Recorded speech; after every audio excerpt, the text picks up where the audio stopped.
નમસ્કાર. ક્યારે વિચાર્યું છે કે જ્યારે દુનિયાની બે સૌથી મોટી તાકાતો એકબીજા સાથે લડવા માંડે ત્યારે બાકીના દેશોનું શું થાય? આજે આપણે એક એવા જબરદસ્ત સોદાની વાત કરવાના છીએ જેણે આ સવાલનો જવાબ આપ્યો.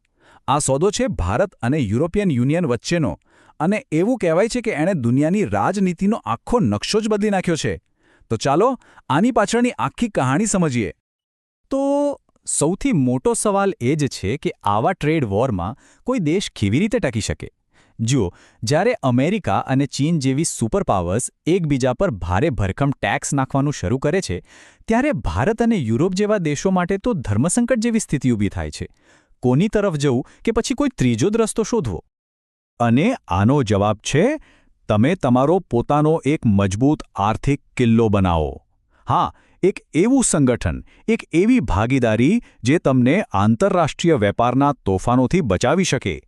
ભારત અને યુરોપિયન યુનિયનનો આ સોદો એ બરાબર આવો જ એક કિલ્લો બનાવવાનો પ્રયાસ છે.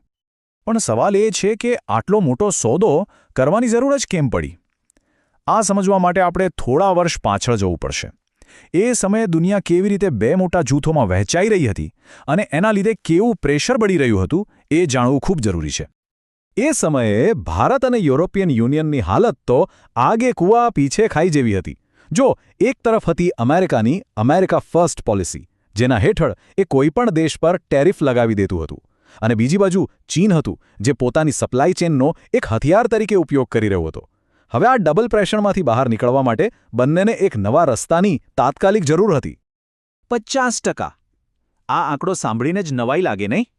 અમેરિકાએ ભારતના કેટલાક સામાન પર 50% જેટલો જંગી ટેરિફ લગાવી દીધો. આનો સીધો મતલબ એ હતો કે ભારતીય વસ્તુઓ અમેરિકન બજારમાં એટલી મોંઘી થઈ ગઈ કે કોઈ ખરીદવા જ તૈયાર નહોતું. આનાથી ભારતીય નિકાસકારોમાં એ ડર ફેલાઈ ગયો કે જો આવું જ ચાલ્યું તો શું થશે?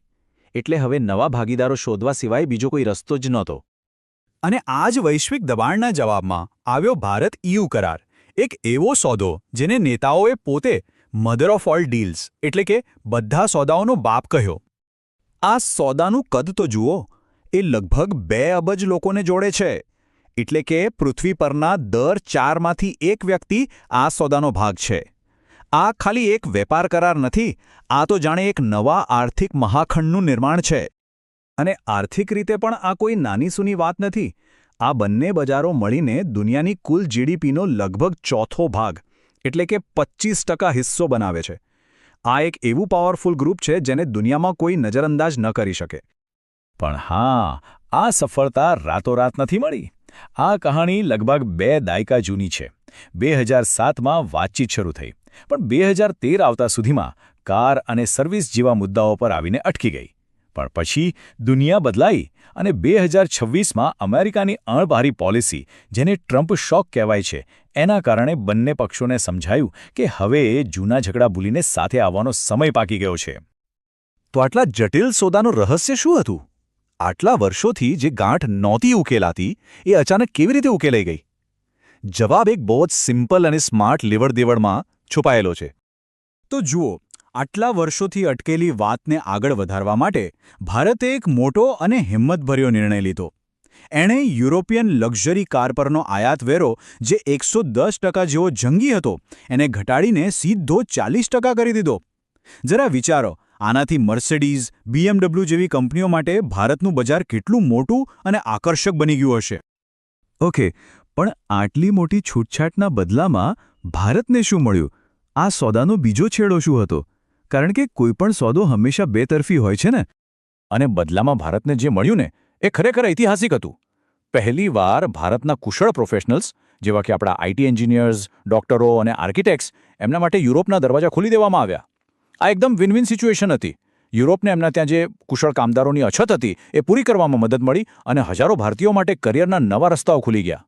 હવે આ સોદાના એક બીજા ખૂબ જ રસપ્રદ પાસાને સમજવા માટે આપણે એક નાનો અર્થશાસ્ત્રનો સિદ્ધાંત સમજવો પડશે, જેને કહેવાય છે શિશુ ઉદ્યોગ સંરક્ષણ. આનો સીધો મતલબ એ છે કે જ્યારે કોઈ નવો ઘરેલું ઉદ્યોગ શરૂ થાય ત્યારે એને થોડા સમય માટે વિદેશી સ્પર્ધાથી બચાવવામાં આવે, જેથી એ પગભર થઈ શકે. અને બસ આ જ સિદ્ધાંતનો ઉપયોગ કરીને ભારતે એક માસ્ટર સ્ટ્રોક માર્યો. સોદામાં નક્કી થયું કે ઇલેક્ટ્રિક ગાડીઓ એટલે કે ઇવીઝ પર 5 વર્ષ સુધી કોઈ ટેરિફ કટ નહીં મળે. આનાથી શું થયું? ટાટા અને મહિન્દ્રા જેવી આપણી ભારતીય કંપનીઓને પોતાની ઇલેક્ટ્રિક ગાડીઓ બનાવવા અને બજારમાં સેટ થવા માટે પૂરતો સમય અને સુરક્ષા મળી ગઈ.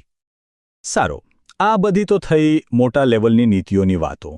પણ ચાલો હવે એ જોઈએ કે આ સોદાની જમીન પર, સામાન્ય લોકો પર, ખાસ કરીને એક શહેર પર શું અસર થઈ.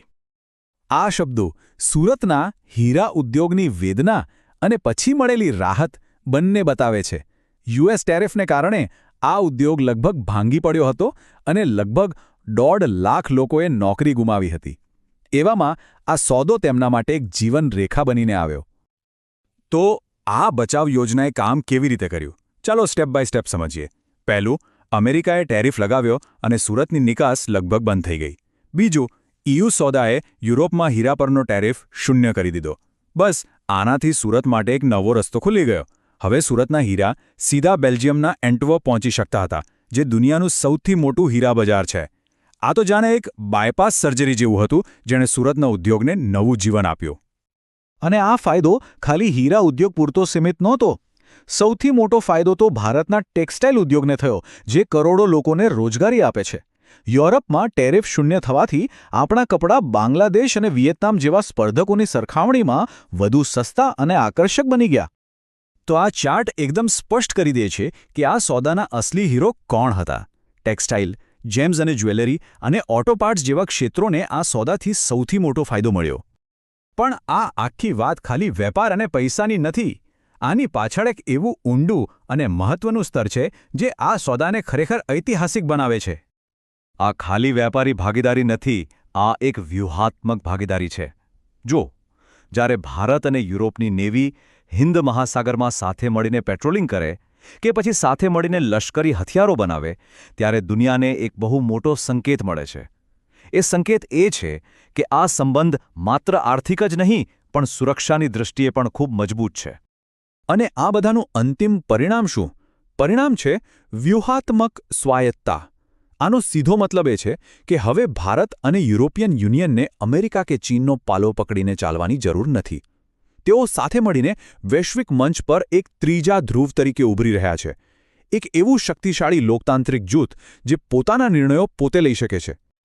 તો છેલ્લે આ સવાલ વિચારવા જેવો છે. શું આ ઐતિહાસિક ભાગીદારી દુનિયાના બીજા દેશો માટે પણ અમેરિકા અને ચીનના દબાણ વચ્ચે પોતાનો રસ્તો બનાવવાનો એક નવો નમૂનો, એક નવો બ્લુપ્રિન્ટ બની શકે છે? આના લાંબા ગાળાના પરિણામો શું હશે એ તો આવનારો સમય જ બતાવશે.